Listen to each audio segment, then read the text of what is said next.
대한민국을 강타하고 있는 가짜뉴스. 그렇다면 우리는 가짜뉴스에 대해 얼마나 알고 있을까? 한국 NGO신문은 시민들의 가짜뉴스 관련 인식을 살펴보기 위해 설문조사를 실시했다. 설문조사는 한국 NGO신문이 온라인 리서치 전문기관 엠브레인에 의뢰 지난 8월 4일부터 8월 7일까지 전국 20대에서 50대 남녀 120명을 대상으로 진행했다. 먼저 가짜뉴스를 경험한 적이 있느냐는 질문의 응답자의 43.3%는 직접 경험한 적 있다고 답했다. 39.2%는 직접 경험한 적 없지만 주변에 있다고 답했다. 직접 경험한 적 있다 비율과 직접 경험한 적 없지만 주변에 있다 비율을 합치면 82.5%다. 즉 시민 10명 중 8명은 가짜뉴스를 직간접적으로 경험했다고 볼 수 있다.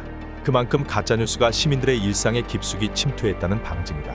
가짜뉴스의 심각성 정도에는 32.5%가 매우 심각하다, 55.8%가 심각한 편이다라고 답했다. 88.3%가 가짜뉴스가 심각하다는 데에 동의한 것이다.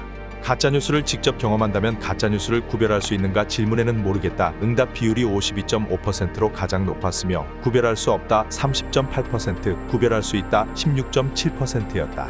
모르겠다 응답은 사실상 구별할 수 없다로 해석될 수 있기 때문에 결국 83.3%가 가짜뉴스를 구별할 수 없다고 답했다. 현재 가짜뉴스는 다양한 경로를 통해 생산 유포되고 있다.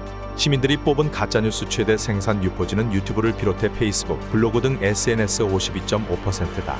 이어 인터넷 커뮤니티 31.7%, 정치권 10%, 언론 매체 방송 신문 5.8% 순이었다. 자연스레 가짜뉴스 생산 유포의 원인도 SNS 책임론이 가장 컸다. 가짜뉴스 생산 유포의 원인이 무엇이라고 생각하는가라는 질문에 가짜뉴스를 별도로 규제하지 않는 포털 또는 SNS가 1위 30%로 꼽힌 것. 이어 25.8%가 정확한 사실 확인 없이 보도하는 언론 매체를, 24.2%가 일명 카더라 통신을 확산시키는 네티즌을 가짜뉴스 생산 유포의 원인으로 지목했다. 허위사실 유포자 15%와 정치권의 무분별한 폭로 5%를 꼽은 시민들도 있었다. 가짜뉴스의 문제점은 각종 폐해를 양산한다는 것이다. 시민들은 무고한 피해자 발생 32.5%, 사실 왜곡 30%, 불분명한 정보 제공 20%, 정치 사회적 갈등 17.5% 순으로 가짜뉴스의 폐해를 지적했다.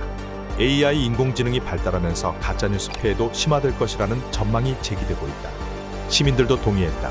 즉 84.2%가 동의한다고 답했다. 가짜뉴스는 분명 공정사회 실현에 걸림돌로 작용하고 있다. 시민들도 공정사회 실현을 위해 가짜뉴스를 예방하고 근절해야 한다는 여론에 압도적으로 동의했다. 가짜뉴스 예방 근절 방안으로는 허위사실 유포자 또는 매체에 대한 강력 처벌 69.2%가 1순위로 꼽혔다.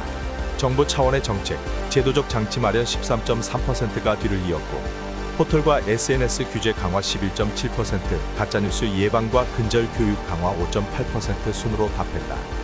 또한 시민들은 주관식 문항에서 제도적 장치와 강력한 처벌만이 답이라고 생각한다. SNS를 통한 무분별한 가짜뉴스에 대한 규제가 있어야 할 것 같다. 왜곡된 내용을 전파하는 뉴스가 없어지면 좋겠다. 피해보는 사람은 있으나 처벌받는 사람들이 없다. 정치권과 언론의 책임의식이 높아져야 한다. 가짜뉴스 유포로 돈을 버는 자체를 없애야 한다. 가짜뉴스는 아니면 말고라는 식의 유포도 문제지만 이것을 이용하는 정치적인 목적이 가장 문제인 것 같다 등 다양한 의견을 제시했다. 다음 3회 영상에서는 시민들의 가짜뉴스에 대한 이해도 향상을 돕기 위해 가짜뉴스의 정의, 유형과 종류, 생성 원인 등 가짜뉴스 실태를 소개합니다.